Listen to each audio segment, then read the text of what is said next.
Assalamualaikum warahmatullahi wabarakatuh. Selamat sore semuanya.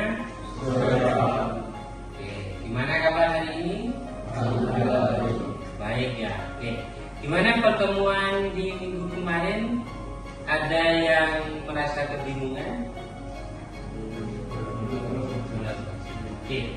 Sebenarnya minggu kemarin kita sudah menelaah berbagai materi ya, termasuk variabel, tipe data, dan beberapa komponen lainnya yang berkenaan dengan programming Python. Mungkin ada yang ingin saya tunjuk untuk menyampaikan mengenai tipe data. Dimas, gimana Dimas? Kira-kira apa yang ada di dalam pikiran Anda mengenai variabel? Variabel merupakan untuk menyimpan sebuah data. Sudah praktek Dimas kemarin ya? Sudah. Alhamdulillah. Berarti sudah bisa mengenai variabel ya? Sudah bisa menggunakan variabel.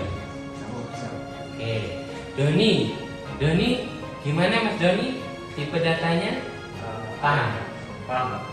Apa yang kalian ketahui, Mas Doni, kira-kira berkenaan dengan tipe data? Ada apa saja tipe data itu? Yang sering saya pakai dalam tipe data itu ada 4. Yang pertama itu integer, yang kedua string, yang ketiga float, dan yang keempat boolean. Boolean. Bagus, luar biasa. Berarti kalian masih mengingat mengenai materi di minggu kemarin.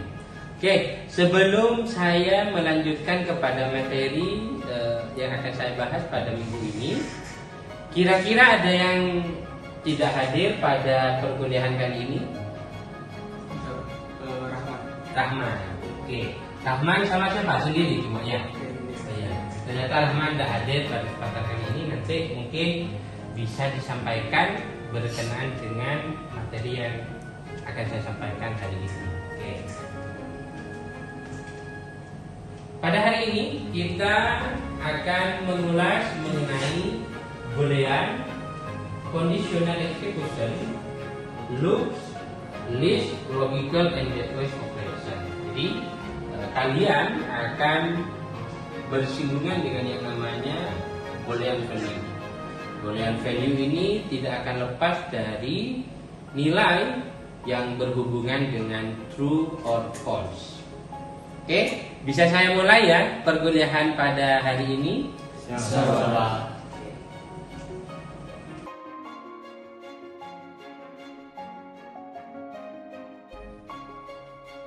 Baik, kita mulai ya. Pada kesempatan kali ini kita akan membahas mengenai boolean value, conditional execution, loop, list, logical, and gateway operation. Sekarang kita tidak akan pernah lepas dari yang namanya boolean value. Boolean value itu digunakan di setiap kondisi-kondisi tertentu yang ada pada sebuah pemrograman. Nanti akan terlewati pemrograman apapun, mau bahasa R, bahasa Python, ataupun bahasa-bahasa yang lainnya, tidak akan lepas yang namanya boolean value, karena ini memang digunakan pada setiap kondisi. Setiap kondisi yang Anda buat ini mengacu kepada logika.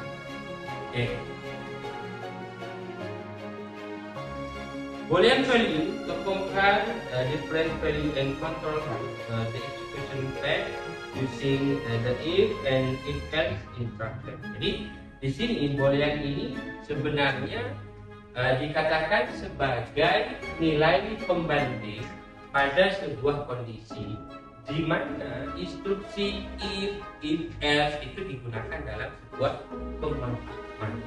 Ada yang sudah menggunakan instruksi if else? Kita mungkin sudah pernah. Apa kondisi seperti apa kira-kira nih? Kita melakukan suatu pertanyaan. Oke, itu masuk pada kondisi juga ya, teman-teman ya. Di sini juga penggunaan if else penggunaan if else ini digunakan pada kondisi-kondisi lain, ya. Kondisi-kondisi lain baik itu dalam sebuah perulangan ataupun sebuah instruksi lain. Oke, sampai di sini ada yang ditanyakan mengenai kondisi boolean value. Paham ya? Oke, lanjutkan. Operasi relasional atau perbandingan. Operasi relasional ini adalah operasi di mana ada suatu relasional, ya, di mana suatu ekspresi dengan operator relasional mengembalikan nilai boolean true or false. Ya, di sini kalian bisa menggunakan perintah ini, print 2 lebih kecil daripada 3, di mana ini adalah instruksinya. Ini dikatakan sebagai operator relasional. Ya, 2 kurang dari 3. Dia pasti bernilai true or false. True or false. Kondisi ini coba dicek. 2 dikurangi 3. 2 kurang dari 3. Pernyataan ini benar atau tidak? Benar. Ketika bernilai benar, maka value dari boolean bernilai true. Jika ini pernyataan bernilai salah, maka akan bernilai false. Paham ya? Nanti bisa kalian praktekkan. Oke. Yang kedua, relational operator mengembalikan true atau false. Ya. Kita lihat ya di instruksi di atas, mulai dari 2 kurang dari sama dengan 3, terus 5 sama dengan 5, itu adalah relational operator. Berarti dia memiliki nilai boolean true or false. Dalam kondisi ini bernilai true semua. Oke. Di sini ini adalah elliptic plot diberlakukan sebagai false. A, B, C, D, ya. Kelima contoh ini semuanya bernilai false. Paham ya? Oke. Sama seperti contoh 4.1 ini, ya. Contoh 4.1 ini mulai dari atas, print non-integer bool A. Jadi A itu akan bernilai false, sama seperti instruksi-instruksi yang lainnya di sini. Ya, ini nanti kalian praktekkan ya. Jadi ada studi kasus nanti yang kemudian kalian selesaikan. Oke, sebelum saya masuk ke sana, saya lanjut dulu ya. Oke, bandingkan item bertipe sama. Jadi ketika kalian ingin membandingkan sesuatu dalam sebuah pemrograman, itu harus itemnya sama, membandingkan apple to apple, don't apple to orange. Ya, paham ya? Jadi misalkan Anda membandingkan tipe data boolean dengan tipe data misalkan string misalkan, itu tidak boleh, dan dia akan menghasilkan runtime error atau warning. Ketika ada warning, dia memang jalan tapi tidak menghasilkan sebuah eksekusi. Ya, oke. Ketika kita membandingkan nilai apple to apple, ya, bukan apple to orange. Saya rasa apa yang bisa kita lakukan ketika ada data apple to orange, ya, berarti orange ini dibuat dulu menjadi sama dengan apple. Misalkan dibuat jus, ya, apple-nya dibuat jus, jeruknya juga dibuat jus. Ya, ada konversi di sini. Ya, mengkonversi menjadi sebuah air, ya, air minuman. Oke. Yang kemudian membandingkan minuman A dengan minuman B. Ya. Terus dari hasil pembanding itu nanti gunakan operator pembanding untuk membandingkan buah-buah apple atau lainnya. Oke. Di sini Ya, ini adalah salah satu bentuk programming pada Python. Di atas itu adalah pemrogramannya, ya. Di bawah ini adalah hasil. Ya. Ini adalah kondisi di mana kondisi ini menyatakan bahwasanya ini adalah type error. Oke. Sampai di sini ada yang ingin ditanyakan?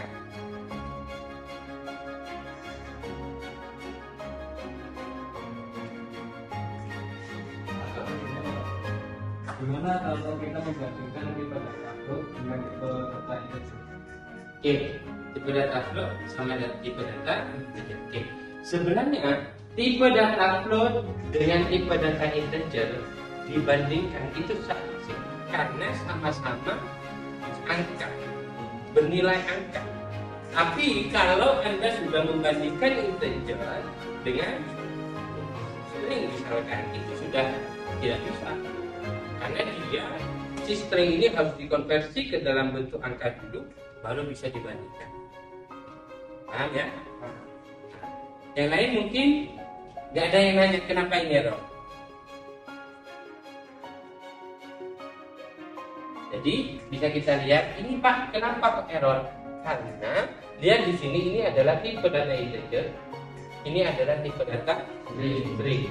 Yang kemudian ketika ini dikonversi dia type error karena di sini ada perintah convert item to the same type and then compare them. Jadi konversi dulu string ke dalam bentuk integer, kemudian baru kalian akan komparasi. Oke, sudah ya. Sekarang saya ingin memberikan studi kasus kepada kalian. Saya bentuk 3 kelompok ya. Kelompok 1, kelompok 2, kelompok 3. Ya, silakan keluarkan 1 orang saja yang membawa laptop ya. Yang membawa laptop, silakan selesaikan studi kasusnya. Ada suatu kondisi di mana si A ini adalah orang yang memiliki nilai baik, tapi nilainya adalah A, B, C, D. Nanti saya tunjukkan ya. Terus si B, si C dan seterusnya memiliki nilai B, C, D. Bagaimana Anda membandingkan ketiga atau semua nilai dari mahasiswa tersebut? Kira-kira siapa yang paling pintar, siapa yang paling nilainya di bawah? Ya, kira-kira seperti itu. Silakan dibentuk, didiskusikan dengan kelompoknya kalian masing-masing. Oke, ini adalah clue studi kasus kita. Kalian dari total nilai mahasiswa, data yang sudah saya berikan tadi kepada kalian, itu dikonversi terlebih dahulu berdasarkan mode ini ya. Hasil dari konversi kemudian Anda analisis, silakan dicari nilai tertinggi dan nilai terendah. Ya, ada kondisi jika nilai tertinggi ditampilkan namanya dan jika nilai terendah maka namanya pun juga ditampilkan.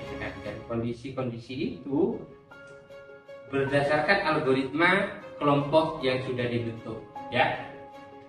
Dari ketiga kelompok ini sudah memahami studi kasusnya? Paham ya? Baik, saya beri waktu 5 menit untuk menyelesaikan studi kasus yang saya berikan dan saya sampaikan tadi. Ini adalah clue-nya. Paham? Silahkan dikerjakan 5 menit.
Baik, 5 menit sudah berlalu ya.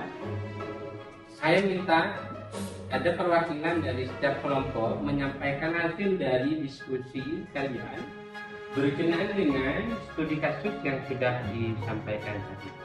Oke, baik, saya minta dari kelompok 3 terlebih dahulu.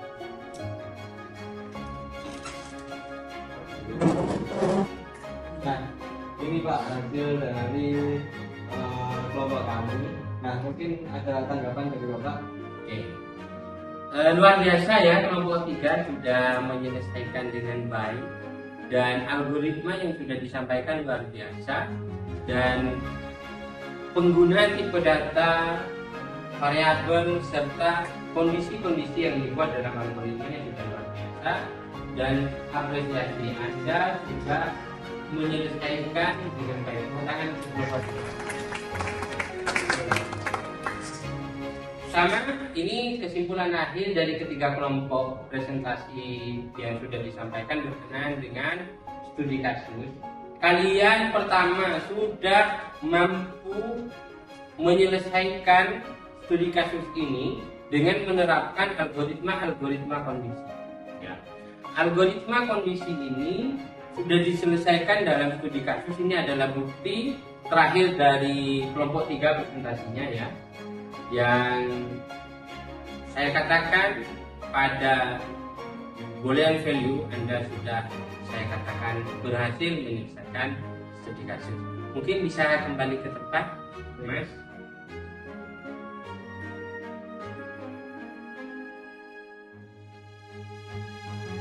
Oke, ini adalah program bilangan ganjil atau genap. Seperti yang sudah kalian sampaikan tadi, ini salah satu bentuk studi kasus lain selain studi kasus yang kalian selesaikan tadi. Ya. Jadi penggunaan kondisi ya if else ini adalah digunakan di setiap program sebenarnya. Makanya saya memberikan studi kasus kepada kalian sebagai bentuk implementasi dari kondisi. Baik. Terakhir, mungkin ada yang ingin disampaikan atau ditanyakan? Firman mungkin? Doni? Sudah juga. Kita? Oke. Kalau tidak ada, sebelum kita tutup, kesimpulan dari pertemuan pada kesempatan kali ini, kondisi adalah sebuah instruksi yang digunakan untuk membandingkan satu buah nilai dengan nilai lainnya atau satu buah nilai dengan lebih dari satu. Dan kondisi ini digunakan di dalam sebuah program. Di program apa saja sesuai dengan kasus-kasus yang akan diselesaikan. Ya. Kondisi digunakan dalam sintaks apa saja. Baik, itu saja yang bisa saya sampaikan.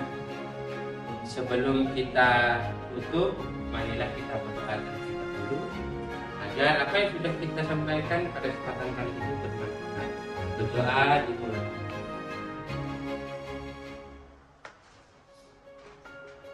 Berdoa selesai. Terima kasih atas kesempatannya. Jadi sekalian, kita ketemu di pertemuan selanjutnya di pembahasan yang berbeda. See you next time. Wassalamualaikum warahmatullahi wabarakatuh.